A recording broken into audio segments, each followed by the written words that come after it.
Let's be completely real for 1 second. We are 36 days out from the election. And if you have not decided who you're going to vote for, there is not a policy that I can quote you that is going to help you get closer to that decision. And so, with that being said, this election is going to come down to a simple question. Is that your man's? Yeah, let's chit chat.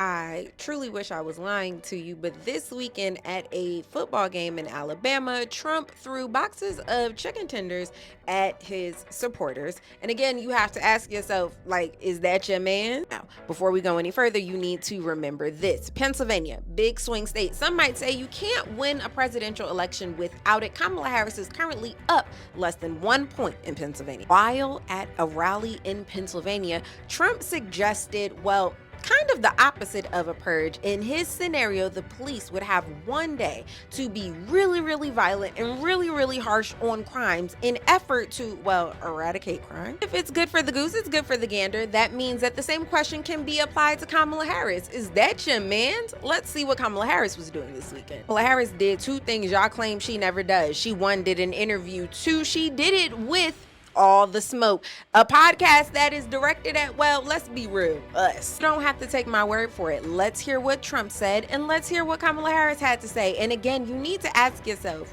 is that your man's? And therein you might find your answer for who to vote for. Stupid, but they have to be taught. Now, if you had one really violent day, like a guy like Mike Kelly, put him in charge, Congressman Kelly, put him in charge for one day.